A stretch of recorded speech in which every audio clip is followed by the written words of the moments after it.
வணக்கம். இந்த கிறிஸ்மஸ் வீக்கில் நம்ம பார்க்க போகிற ரெசிபி கிறிஸ்மஸுக்கு ரொம்ப ஃபேமஸான ஒரு ஸ்நாக்ஸ் பார்க்க போகிறோம். அதாவது கல் கல் சொல்லலாம், இல்லைனா கலகலான்னு சொல்லலாம். இந்த ஸ்நாக்ஸ் வந்து கிறிஸ்மஸ் டைமில் ரொம்ப ஃபேமஸாக எல்லாருமே விரும்பி சாப்பிடக்கூடிய ஒரு ஸ்நாக்ஸ். ஸோ இந்த கல் கல் செய்ய தேவையான பொருட்கள் நான் வந்து இன்றைக்கி 1 கப் போல் ஆல் பர்பஸ் ஃப்ளார் எடுத்திருக்கேன். மைதா கூட எடுத்துக்கலாம் நம்ம. ஸோ பொடிச்ச சக்கரை வந்து பார்த்திங்கன்னா பவுடர் சுகர் வந்து நான் நல்லா ஒரு 1.5 டேபிள் ஸ்பூன் அளவு எடுத்திருக்கேன். பால் வந்து நான் 70 ml போல் பால் எடுத்திருக்கேன். ஒரு பிஞ்ச் போல் சால்ட் ஆட் பண்ணிக்கலாம். இதை ஃப்ரை பண்ணி எடுக்கிறதுக்காக வேண்டி நம்ம எண்ணெய் ஆட் பண்ணிக்கலாம். ஸோ வாங்க கலக்கலான கல்கல் எப்படி செய்யுதுன்னு பார்க்கலாம். ஸோ கல்கல் செய்கிறதுக்காக வந்து ஒரு சின்ன பவுல் எடுத்திருக்கேன். இதில் வந்து நம்ம எடுத்த இந்த ஆல் பர்பஸ் ஃப்ளார் வந்து நம்ம ட்ரான்ஸ்ஃபர் பண்ணிடலாம். இது கூடவே வந்து நம்ம எடுத்த இந்த சர்க்கரையுமே வந்து நம்ம ட்ரான்ஸ்ஃபர் பண்ணிடலாம்.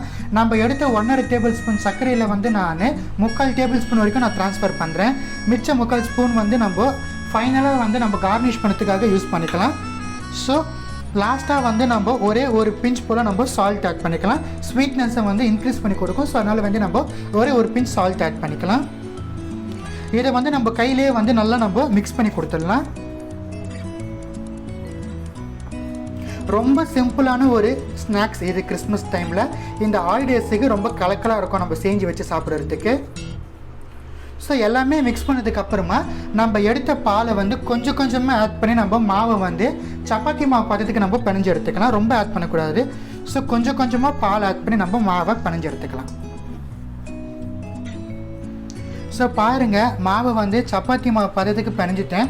இது வந்து நம்ம 5 மினிட்ஸ் போல் ரெஸ்ட் வைக்கலாம். 5 மினிட்ஸ் கழித்து வந்து நம்ம கல்கலுடைய ஷேப் ரெடி பண்ண ஆரம்பிச்சிடலாம். ஸோ 5 மினிட்ஸ் போல் ஆகிடுச்சு. ஸோ பாருங்கள், கல்கலுடைய ஷேப் ரெடி பண்ணதுக்கு நம்மளுக்கு ஒரு ஃபோர்க் வந்து நம்மளுக்கு தேவைப்படுது. ஸோ இதுலேருந்து நம்ம ஒரு ஸ்மால் போர்ஷன் மொத்தம் எடுத்துக்கலாம். ரொம்ப பெருசாக இருக்க தேவையில்லை. உங்களுடைய ஃபோர்க்குடைய சைஸ் தகுந்தற்போல் நீங்கள் எடுத்துக்கலாம். ஸோ ஸ்மால் போர்ஷன் எடுத்து நல்லா நம்ம உருத்திக்கலாம். நல்லா உருத்திட்டு இந்த ஃபோர்க்கில் வச்சுட்டு நம்ம இந்த ஷேப்காக வந்து நம்ம நல்லா ப்ரெஸ் பண்ணி கொடுக்கணும். ஃபோர்க் ஃபுல்லாகவே வந்து இந்த மாவை வந்து அப்ளை பண்ணிவிடுங்க. இதுக்கு எதிர்போல் தான் வந்து நீங்கள் மாவனுடைய போர்ஷன் எடுக்கணும். மாவை அப்ளை பண்ணதுக்கப்புறமா இப்படியே நம்ம ரிவர்ஸில் வந்து நம்ம உருத்தி எடுக்கணும்.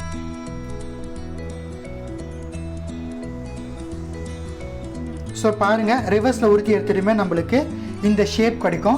இந்த ஷேப் தான் வந்து கல்கலுடைய ஷேப். ஸோ இதே போல் நம்ம ரிமைனிங் இருக்கிற டோர்ஸுமே வந்து சின்ன சின்ன போர்ஷனாக ரெடி பண்ணி நம்ம இந்த ஷேப்புக்கு நம்ம கொண்டுட்டு வரலாம். ஸோ பாருங்கள், ஒரு சின்ன போர்ஷன் எடுத்திருக்கேன். சின்னதாக வந்து நான் வந்து பால் பண்ணிட்டேன்.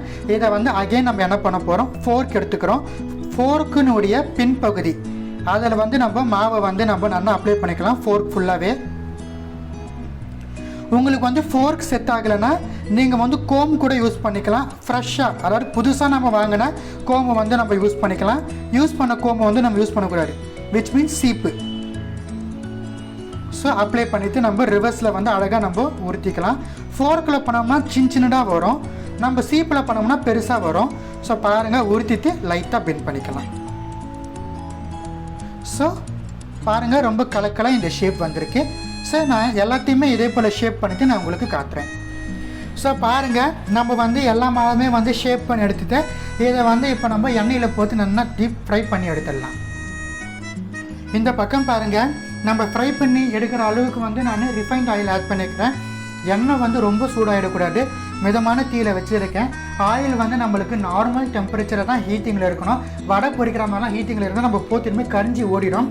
ஏன்னா நம்ம பாலும் நம்மளுடைய சர்க்கரையும் சேர்த்துக்கிறதுனால. ஸோ வந்து மிதமான தீயில் வந்து 1 by 1 நம்ம ஆட் பண்ணணும். ஒன்று ஆட் பண்ணி பாருங்கள், அது கரையாமல் இருந்தால் நம்ம மற்றதெல்லாம் ஆட் பண்ணலாம். மிதமான தீயில் ஃப்ரை பண்ணோம், அப்புறம் நம்மளுக்கு நல்லா வெந்து வரும். இல்லைனா ஒரு மாதிரி வந்து நம்மளுக்கு அது கிறிஸ்பினஸ்ஸாக இருக்காமல் ஒரு மாதிரி வந்து மெத்துன்னு இருக்கும், சாஃப்டாக இருக்கும். ஸோ சாப்பிட பிடிக்காது நம்மளுக்கு. 1 by 1 ஆட் பண்ணணும். இந்த பாத்திரத்தில் நம்மளால் எவ்வளோ ஆட் பண்ண முடியுமோ அவ்வளோ நம்ம ஆட் பண்ணலாம். ஸோ எவ்வளோ ஆட் பண்ணாலும் சரி, மிதமான தீயில் இருக்கணும். முடிஞ்ச மொத்தம் நம்ம ரெடி பண்ணுற ஷேப் வந்து ஒரே சைஸில் இருக்கணும். அப்போ தான் நம்மளுக்கு கரெக்டாக வெந்து வரும். ஒன்று பெருசு ஒன்று சின்னதுன்னு இருந்தால் சின்னதெல்லாம் வந்து கரிஞ்சிடும், பெருசெல்லாம் வந்து சாஃப்ட் ஆகிடும். ஸோ நம்மளுக்கு வந்து கரெக்டான கன்சிஸ்டன்சியில் கல்கல் வந்து நம்மளுக்கு கிடைக்காது. நான் வந்து எல்லாமே ஒரே சைஸில் பண்ணியிருக்கேன், ஒரே ஒரு ஃபோர்க்கை வச்சுட்டு. ஸோ எனக்கு ஒரே சைஸ்லேயே வெந்து வரும் ஈவனாக.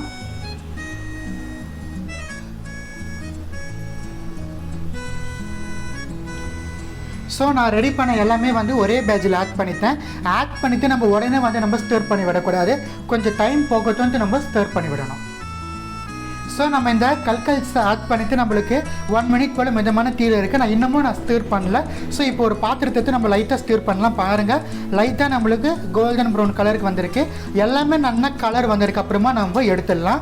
ஸோ இது வந்து கிட்டத்தட்ட நம்மளுக்கு 7 நிமிஷம் போல் மிதமான தீயில் வந்து நம்மளுக்கு வேகும். அவ்வளோ நேரம் மட்டும் நீங்கள் வேக வச்சா தான் வந்து கல்கல்ஸ் வந்து நல்லா கிறிஸ்பியாகவும் இருக்கும். அதே நேரத்தில் வந்து எவ்வளோ டேஸ் நம்ம கழித்து சாப்பிட்டோம் நல்லாயிருக்கும். இது வந்து நம்ம 1 வீக் போல் நம்ம ப்ரிசர்வ் பண்ணி வைக்கலாம் ஏர் டைட் கண்டெய்னரில். ஸோ 7 மினிட்ஸ் கழித்து பார்க்கலாம் எவ்வளோ அழகாக நம்மளுக்கு கோல்டன் ப்ரௌன் கலர்ஸ் வந்து எவ்வளோ மொத்தம் நம்மளுக்கு கிறிஸ்பாக வந்திருக்குன்னு. ஸோ பாருங்கள், 7 மினிட்ஸ் போல் ஆகிடுச்சு. அந்த ஆயில் வந்து நம்மளுக்கு பாருங்கள், அந்த பபிள்ஸ்லாம் நம்மளுக்கு அடங்கிடுச்சு. நல்லா கிறிஸ்பியாகவும் கோல்டன் ப்ரௌன் கலருக்கும் வந்துடுச்சு. இது எடுத்து நம்ம ஒரு பிளேட்டில் ட்ரான்ஸ்ஃபர் பண்ணி வச்சிடலாம். ஆயில் எல்லாமே நம்மளுக்கு இரட்டும். ஸோ நம்ம ஃப்ரை பண்ணி எடுத்தாச்சு. ஆயிலெலாம் வந்து நம்மளுக்கு எதுவுமே இல்லாமல் நல்லா ட்ரையாக வந்துடுச்சு. இப்போ ஃபைனலாக நம்ம எடுத்து வச்சுருந்த அந்த சுகர் வந்து மேலே வந்து கார்னிஷிங்காக ஆட் பண்ணிடலாம். ஸோ சுகர் ஆட் பண்ணிவிட்டு நல்லா நம்ம மிக்ஸ் பண்ணி விடணும்.